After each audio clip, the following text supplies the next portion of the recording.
When was the last time you took a leap of faith, trusting that everything is going to work out? Do you crave growth, or are you merely content with the status quo? If you want more out of your life, out of your career, and out of your relationships, you are in the right place. Take the leap and discover how to create a life by design rather than living it by default. Real success starts with you. Now here's your host, Colleen Biggs.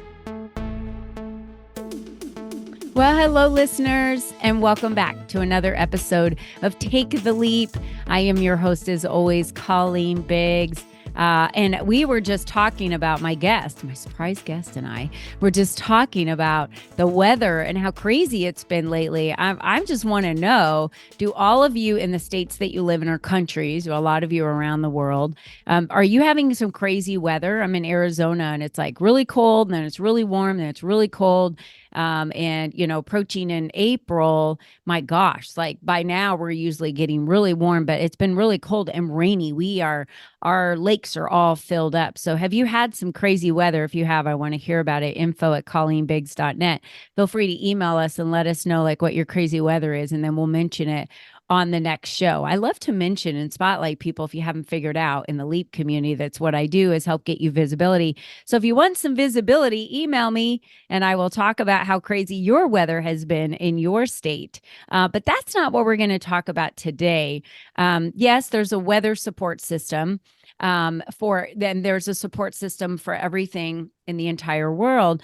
So today, Mark J. Carter is with us, and we're going to talk about how to create a support system for your next big idea. How many of you have a new idea or your next big idea? You're like, I really want to do this. I was at an event last night, and one of the ladies standing next to me said, I've been talking about wanting to do retreats forever. And then I'm like, well, summer's coming. Well, then, the holidays are coming. And then I push it off and I push it off. And she's like, I have all these new ideas and then I do nothing with them. Well, today we're going to talk about how you build a support system for that, so that you know what to do with that next big idea. And that's always a big question for so many of you. But before we get to Mark J. Carter today, I do want to thank the sponsor of today's show, Peaceful Living. And why do we allow stress to compound in our lives, affecting our sleep and our daily rituals? Well, the truth is we all live with stress. In fact, our bodies were actually made to help us through stress. But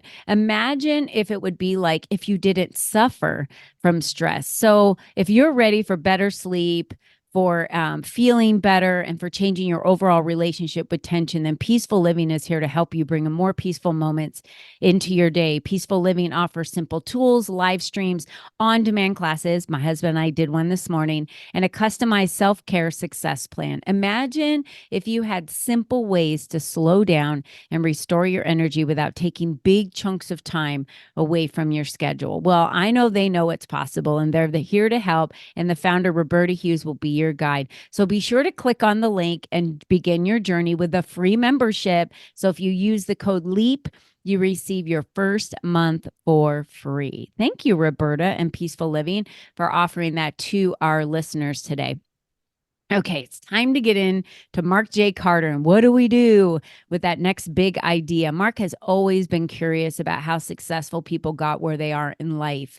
He's been interviewing successful people for 25 years, posting interviews online for 12 of those years. And each interview is a how-to interview, which means as a viewer, reader, or listener, you get actionable advice about how to grow personally and professionally. Mark's other projects include events and marketing initiatives. He's collaborated with TED's founder, Richard Saul Wurman, to create a world-class conference and helped with branding for the world's largest chapter of Meeting Professionals International, which is MPI. He's launched book tours and events for New York Times bestselling authors, has helped them share their big ideas with the world. Mark still enjoys interviewing people and posts many of the interviews on his YouTube station, which we have available right here. And his Idea Climbing podcast, which I was a guest on. Thank you so much, Mark. Yes. And he also has the Idea Climbing internet radio show. Mark's interviews culminated in his recent book, Idea Climbing, Create a Support System for Your Next Big Idea. What we're talking about today on the show. Mark J. Carter, welcome to the show. Thank you for having me. I appreciate it. This is great because when I think of idea climbing, I actually get very excited about it because when I get a new idea, I just immediately go to planning. I go to spreadsheets, I go to numbers, I go to opportunity, what's possible, what it looked like. I visually see it. That I get excited over ideas, but I know, like how I open the show, other individuals, when they have an idea, they immediately go to like this soul sucking space where they're like, oh my gosh, I have an idea and it scares the hell out of me and I have no idea what to do. And that's why we're talking to you today, Mark. So I know that you've been interviewing successful people for years. We just talked about that. Is that where you've kind of cultivated all of this information over the years of working with these individuals and interviewing them? Tell us kind of how this has all come together and why.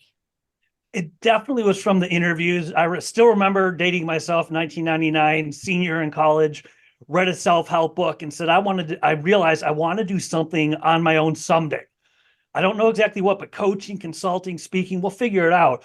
And thankfully, just in my DNA, I immediately sought out successful people and figured if I want to be successful someday, I got to hang around these people or at least talk to them at the time. If they give me 30 minutes for coffee, 20 minutes on the phone, it was pre-social media. And the interviews just continued over the years. And that's what led to the book. And talking with them, I realized, wow, almost everyone of every level of success without fail, even if they didn't publicize it, they had a support system around them from the beginning. If not from the beginning, very close to the beginning. And a lot of people, you just see their profiles and they have, the big title, the big name. And I realized this is not the lone wolf scenario that a lot of people hear about entrepreneurship and entrepreneurial endeavors. They had a support system that they built, and that's what I learned from them. Okay. So creating a support system, is there like steps to this? Is there like, definitely here's number one? Because in my brain, last night when we had this conversation, it was like a sip and social for a local chamber group that I'm in with a bunch of women. And when she had said that, like, I have this idea and I want to do these retreats, but it's just like soul sucking to think about it. I said, the very first step I take is I get a spreadsheet. That's like my approach.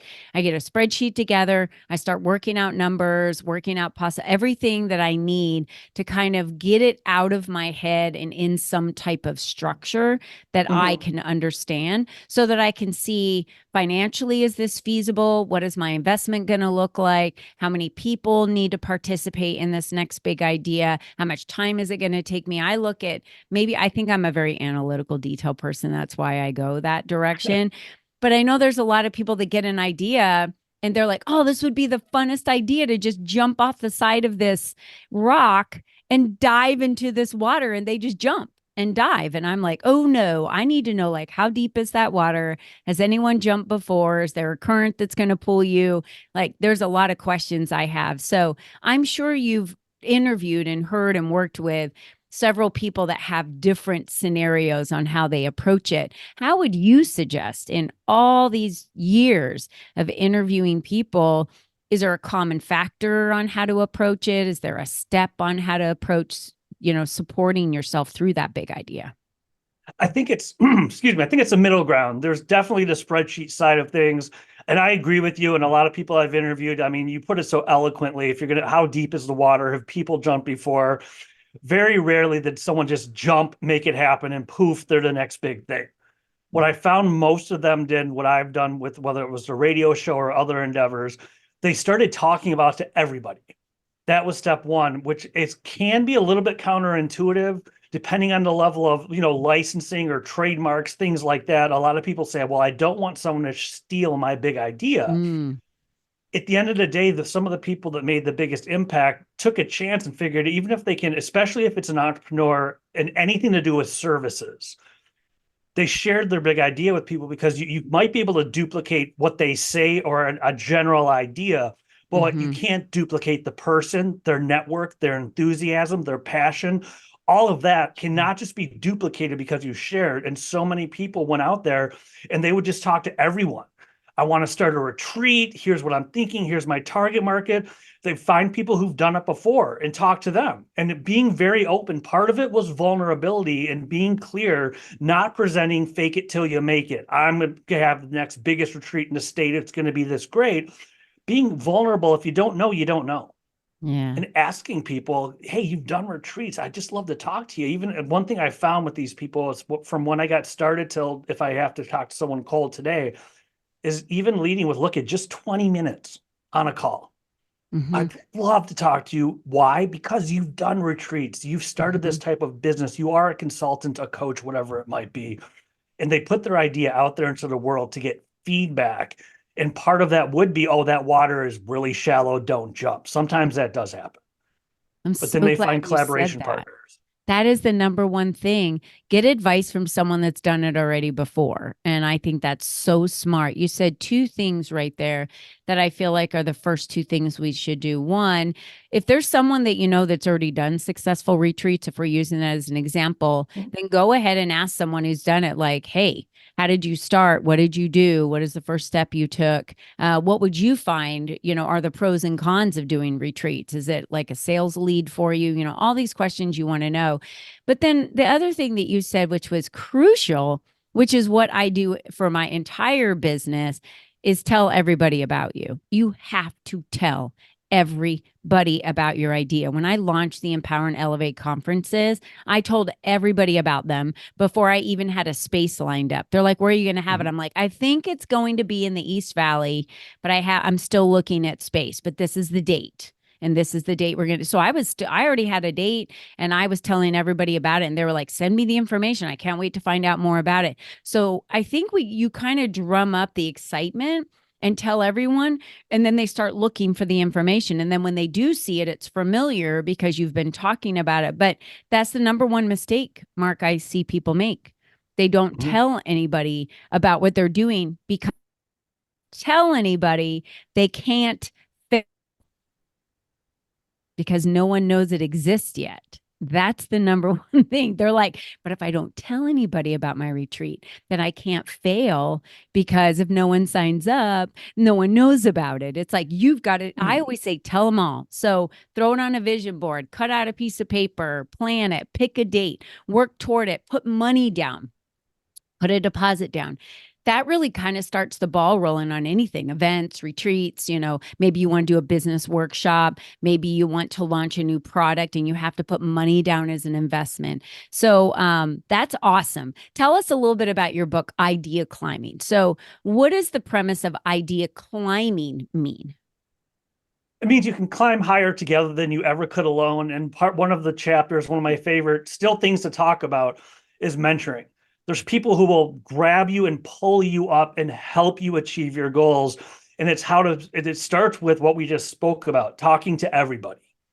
And it's about how to recognize them, it gets into bringing people together, mastermind groups, how to hold your own mastermind group, even if it's just 8 people in a one-off. Get 8 people who started a retreat, who are coaches, who are consultants, put them into nowadays it's a Zoom room or a video chat, and have everyone share great ideas and how to build that support system, how to have live events, mastermind groups, virtual events, virtual mastermind groups. And it does come down to you talk to everyone. And it's like 2 V's with your finger. You start talking to everyone. When you hit the middle arc, you're talking to a ton of people. But the good news is on the other side of the V going towards the center lower side of it, you end up talking to fewer and fewer people who are there to support you. They're there to help you. They know you, they like you, they trust you. So it's not one thing I realized with the book is it's not you're talking to anyone and everyone for the next 10 years. There's a method to the madness. When you find your support system, you talk to fewer people with more meaningful relationships and know, like, and trust exists then. Yes, mastermind groups, essential. If you're creating a support system for your next big idea, I was just on the phone with my client yesterday, and the first thing I said to her was, you need to be emotionally supported through this. Why don't you get your best girlfriends together, some of your best clients you already work with together, have wine at your house one night and throw out all of your ideas and everything you want to do with your business right now, and get what their advice is on how, because they all say, I want to help you. But find out how they want to support you. Let them know all the areas you need support in, and find out how they want to support you through the open house, how they want to support you through the grand opening, how they want to support you in building out the space, and marketing that to everyone, because every single one of them have different strengths. And someone might not paint as well, but they're awesome at getting vendors, for the event, because they have connections. So I think when we put it out there and we even kind of ask for help, people want to step up and help. That feeling we get, Mark, when we help other people, like, really fills our hearts, really warm. Yep. You're denying another person of having that feeling by not allowing them to help you. And so many people out there have great advice. Mastermind number one, I totally agree with that. Napoleon Hill's Think and Grow Rich. We're talking the 30s. He put a mastermind together for himself. And my masterminds have never been more than 7 people when I've put a mastermind together. And I feel like the smaller, the better. And it's just this kind of saturation of information and help and motivation and all of it kind of put together at once. So that's a great way for us to do that. And I love when you said it's about doing it together. And then how you realize that this circle, I call it your social capital, the social capital and the social construct that you're putting together, how important is that for the people that you stay motivated by? Because we really are the circle of people that we're around. We all kind of become very similar. So how important have you found in all these interviews that you've done that people have said you've got to find the right people to be around that maybe challenge you or fueling your success? Has there any words of wisdom on that? Yeah, the biggest thing I learned, and it started with mentoring and then it became goal setting in general, but from dissecting, how did they have a method to their madness? Because you could just have a mastermind group and talk about anything.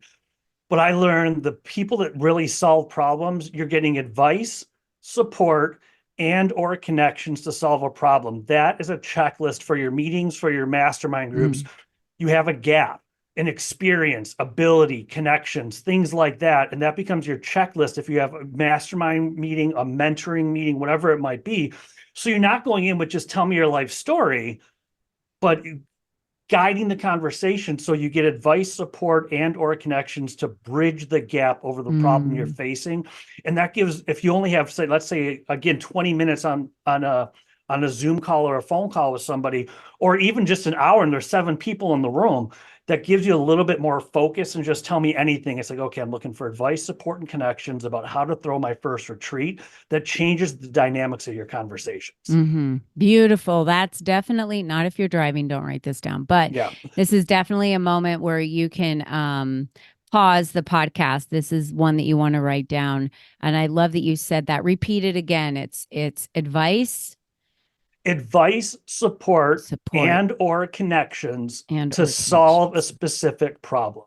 Right. So what is the advice? What is the support and the connections that I can get to solve that problem? I think that's great. And more entrepreneurs need to realize that when we are doing something big, we need the most support at that time. That's why we're talking about a support system here and creating that around your next big idea.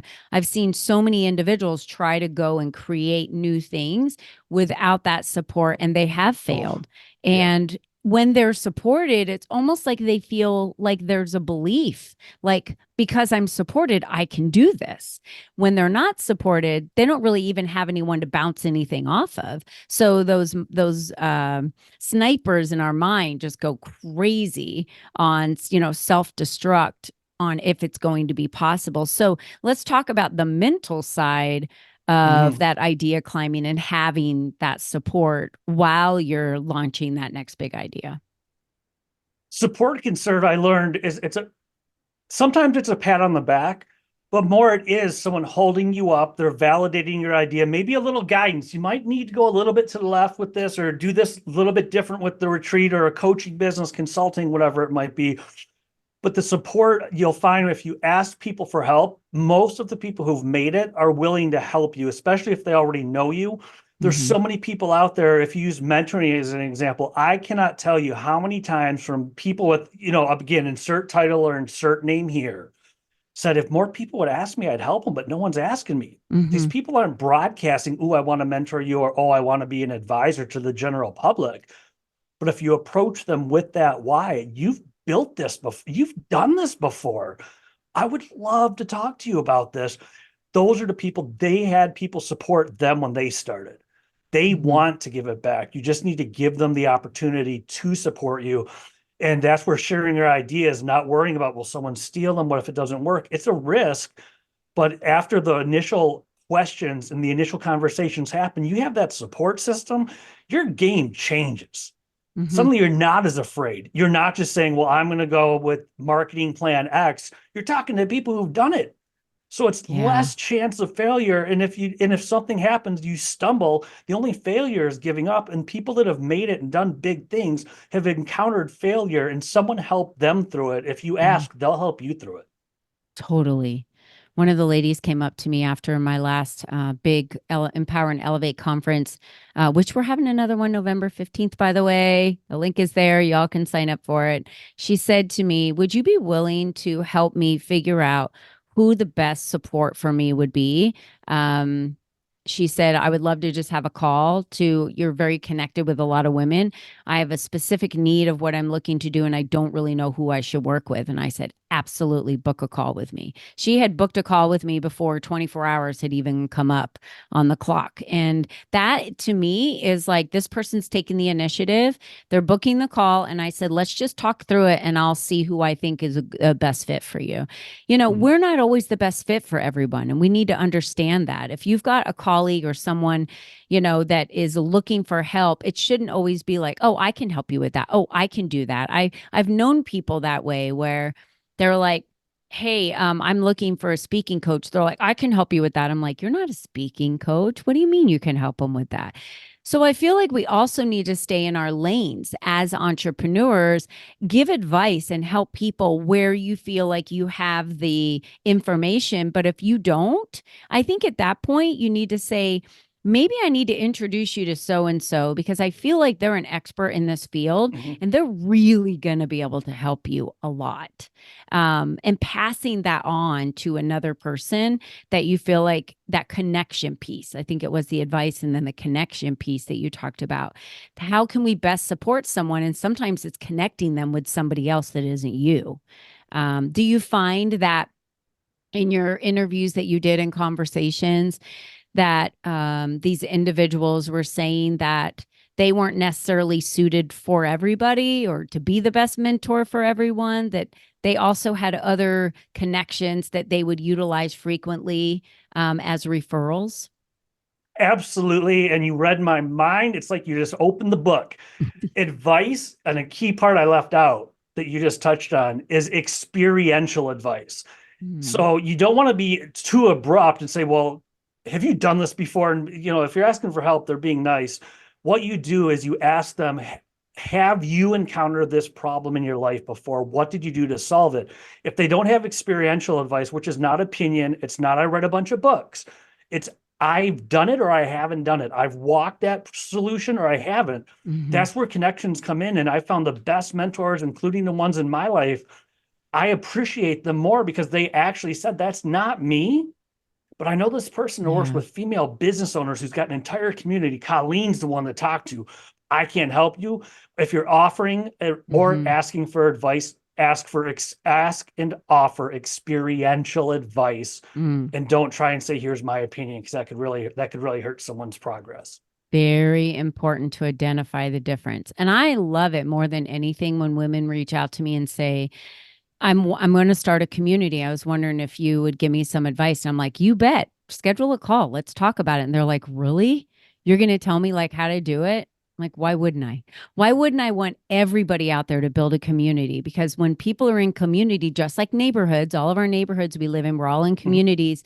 People feel better. They live healthier, richer, longer lives when they're in community. But I never at any point have it in my mind like, oh, wait a minute, that's competition. It's not competition. It will never be competition because they're not me.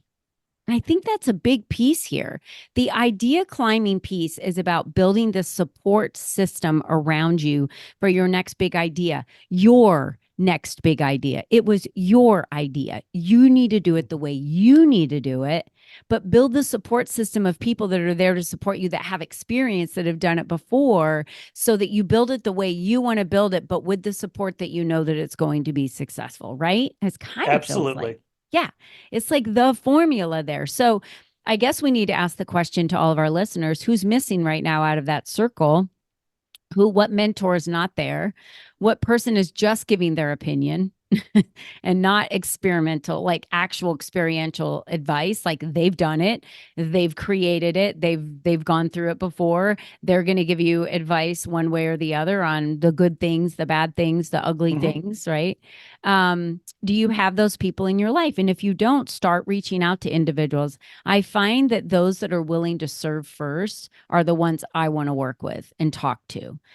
People, when I call them and they're like, sure, yeah, you can hire me to do this, whatever. It's like, well, I don't really know enough for me to hire you yet to help me do that. How about we just have the conversation first, and I can decide for myself if, yes, I do think that you know what you say you know, and you're going to be able to teach me. So can we serve first in this support system? And this will be my last question. When you interviewed all of these individuals, and put together this book, how important was service and serving others?